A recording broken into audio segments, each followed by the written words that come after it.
vraiment chez les Allemands. Ouais. Hein. Nouvelle Passat SW, parce c'est amusant, mais ils ont souhaité la proposer en break. Jean, quand on préparait l'émission ensemble, tu m'as dit, elle a une sacrée carte à jouer. Avant qu'on revienne évidemment dans les détails sur cette nouveauté, parce que avec la fiscalité que nous prépare en fait l'Europe et la France en 2024, elle ne souffrira probablement pas de la chasse au poids. Sans doute. Déjà, une berline ou un break, c'est plus efficient qu'un SUV, c'est plus léger. Donc elle va émettre moins de CO2, surtout elle va être plus légère. Et en fait, à partir de 2024, le seuil de déclenchement du malus au poids va être abaissé à 1600 kg. Et il n'y a pas de SUV familiaux qui font moins de 1600 kg. Il est probable qu'une berline comme celle-ci ou un break, finalement, même avec une très grande voiture et un très grand coffre, restera sous ou à peine au-dessus des 1600 kg.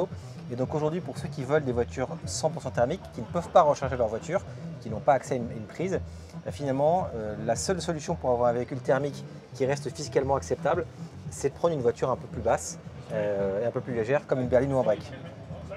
Tu es en train de nous annoncer en fait une sorte de retour en grâce des Sans berlines doute, et des breaks. Sans doute. En fait, il y a deux choses. Il y a le CO2, il y a le poids, et il y a l'efficience. Et l'efficience pour les voitures électriques, c'est capital. Quand on voit que sur une Tesla, entre le modèle 3 et le modèle Y, il y a 50-60 km d'écart d'autonomie, finalement, c'est beaucoup plus important que le 0,2 ou 0,3 litres d'écart au 100 km, qui finalement ne change pas grand-chose au quotidien pour les utilisateurs. Après, il y a un autre truc marrant pour l'efficience, c'est les jantes. Ça reprend. Il y a beaucoup de jantes à lui qui sont maintenant comme ça, avec des parties pleines, notamment sur les dernières Volvo. Et ça reprend aussi le design des enjoliveurs Tesla, qui s'appelle les Aero Wheels chez Tesla, qu'on peut enlever parce qu'en dessous, il y a des gens qui sont un peu plus jolis. Mais en tout cas, ça a une résistance au frottement qui est faible et ça permet d'abaisser le CX et donc les consommations et donc les émissions de CO2. Une ligne super élégante. C'est archi classe. C'est du Volkswagen pur jus. Le classique, un coffre gigantesque comme toujours dans ces voitures-là. On l'ouvre. Celle-ci, elle est hybride en plus. Ils ont plus de trucs qui tournent. Mais malgré l'hybridation, en fait, le plancher finalement n'est pas surélevé. Et je crois qu'il doit avoir 700 litres. En fait, pour le coup, c'est vraiment très grand comme coffre. Le roi de la catégorie. Exactement. Donc tu as même envie d'avoir des valises avec toi pour charger. Je dis même que tu pourrais avoir une traîne rangée, mais je pense même quand tu n'as rien à mettre, tu as envie de mettre des choses dedans tellement il est accueillant le coffre. On regarde à l'intérieur. L'intérieur, il est important l'intérieur.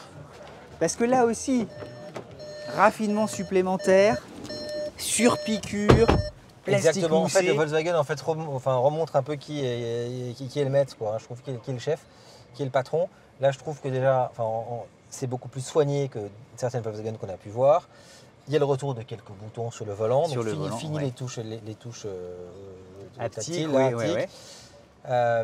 Le double écran qui n'était pas très heureux sur les Golf, en fait ils l'ont arrêté. Maintenant il y a un vrai grand écran qui est là, qui est hyper réactif. On peut tout configurer. Et puis c'est super bien fini. Tout est moussé. Regarde tes accoudoirs là, c'est moussé. Il y a des surpiqûres. Je trouve que Volkswagen avait un peu perdu ses fondamentaux, je trouve, sur la qualité des intérieurs sur quelques voitures, notamment sur la gamme électrique. Et là, je trouve qu'ils reviennent, à leur standard, à leur savoir-faire, qui est d'avoir des intérieurs peut-être un peu austères, mais extrêmement bien finis, avec un côté très rassurant. Tu vois, tu as toujours le toucher des commodos qui est hyper agréable.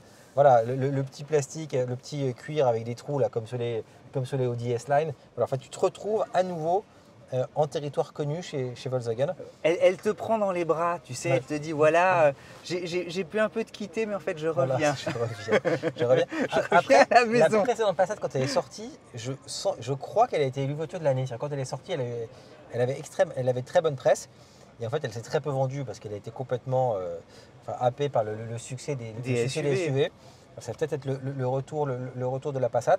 Alors ce sera dispo en essence 150 chevaux, en essence 1000 hybride 150 chevaux, en essence je crois 180 et 240 avec 4 roues motrices. Ça en revanche les versions là en France, je pense qu'elles ne se vendront presque pas parce que fiscalement ce sera très pénalisé. Et surtout en plug-in avec une autonomie électrique de plus de 100 km.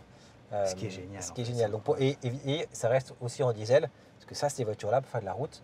Le diesel, sauf contraintes réglementaires qui empêcheraient de circuler en diesel dans certaines zones, ça reste très, très adapté. Une voiture comme ça en diesel, je pense qu'à 130 sur autoroute, tu consommes 4 ou 5 litres. C'est malgré tout mieux qu'une électrique qui t'impose de t'arrêter tous les 300 km. On va peut-être expliquer pour ceux qui nous découvriraient, ceux qui découvrent aussi ce genre de débat. Oui. Il y a de très gros rouleurs. Oui. Il y a des gens qui font 50 000 km d'autoroute par an, voire Oui. davantage, Oui. et qui ne font que de l'autoroute. Oui. C'est-à-dire qu'ils traversent, et pour eux, effectivement, tant que le diesel est encore là, Oui. ça reste Bah, pas en fait, mal. oui, il consomme très peu, la voiture émet peu de CO2. C'est des moteurs qui ont beaucoup de couple, donc qui reprennent bien même à bas régime. Donc on a beaucoup moins besoin de tirer dans le moteur pour avoir des bonnes performances. Donc oui, pour ces gens-là, pour les gros rouleurs, le diesel reste tout à fait adapté. Après, la seule contrainte, en tout cas en France, c'est les zones urbaines qui veulent restreindre l'accès au diesel, même récent. Là, pour le coup, il faut faire très attention parce que si tu achètes une voiture aujourd'hui et que dans 2 ans, tu ne peux plus aller en ville avec, c'est très contraignant. Voilà, ces normes-là ont récemment été assouplies. Donc le diesel n'est pas encore complètement hors jeu en France, même si il y a 5 ans, c'était 70% des ventes, aujourd'hui c'est 15%. Mais on s'entend tous, l'assouplissement, il ne sera pas éternel. Non, Donc non, de toute non. façon, l'électrification est en marche. Oui. Et évidemment, il faudra un jour remettre les clés de son diesel une fois pour toutes. Fascinant le grand écran. Moi, je suis vraiment, c'est chouette. Évidemment, les réglages de clim. Alors, les réglages de clim avaient été parfois critiqués. Oui. Et là, ça obéit vraiment au doigt et à l'œil. En fait, tu as deux. En plus, tu peux soit glisser le doigt, soit appuyer sur le bouton. Donc, enfin, bon, c'est assez simple. Ouais, c'est vraiment de qualité. Hein. La touche centrale, comme sur un iPad, pour revenir au menu.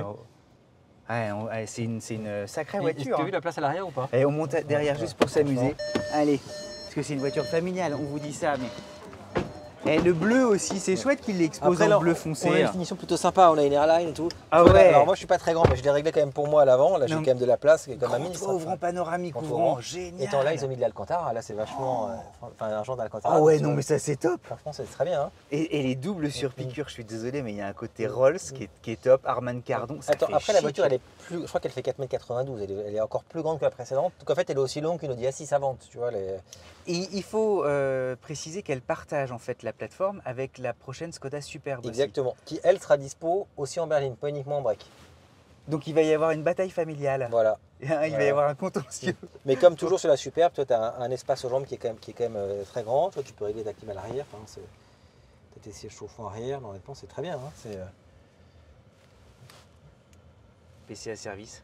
Si on veut un renseignement, on t'appelle. Tout à fait. Et c'est drôle parce que là, tous les deux, à chaque fois, on monte dans une voiture. Moi, je sais pas pourquoi, je suis le cœur d'artichaut, amoureux de toutes les voitures qu'on voit. Non, mais c'est vrai. Celle-là est bien faite, vraiment réussi. Après, ce qui est marrant, c'est qu'ils prennent pas du tout le. Tu vois, tu as Peugeot qui a fait le choix avec la 508 d'une berline un peu typée coupée, un peu sportive. Celle-là, tu vois que c'est pas du tout le parti pris. Là, c'est une voiture extrêmement habitable, avec un très grand coffre, pour faire de la route en famille. Petit traitement dynamique, puisque Après, extérieurement, c'est la finition Il y a R. la finition aussi, hein, mais après, c'est marrant de voir que même en finition R, tu as quand même des. Enfin, on n'oublie pas l'efficience avec des enjoliveurs presque pleins. Donc, pour tout à l'heure, celle-ci en photo, je l'avais trouvé un peu décevant, j'avais trouvé un peu passe-partout. Et je trouve que de la voir comme ça en vrai, elle rend honnêtement assez bien. Et à mon avis, c'est une vraie proposition intéressante. Après, je pense que le seul point négatif, c'est la longueur, parce qu'en ville, 4,92 m, il faut les manœuvrer. Jean, c'est toi qui nous disais sur la vidéo de... C'est la série 5 qui fait 5 mètres maintenant. Tout le monde grandit, donc en fait, elle va être la petite parmi les grandes. Après, la Passat a toujours été un peu plus grande que d'autres familiales. Donc là, elle est encore une fois entre deux segments, parce qu'elle est finalement, en tout cas, elle est au moins aussi habitable que la série 5, à mon avis, même plus. Donc elle est clairement entre une 508 et une série 5 ou une classe E. Belle voiture. Belle voiture. Vous voulez voir d'autres belles voitures, vous venez nous découvrir. Il y a des tas de vidéos sur le salon de Munich. On est là, la bise à mamie, on embrasse Vincent à qui on pense évidemment. À très vite les amis. Ciao, ciao.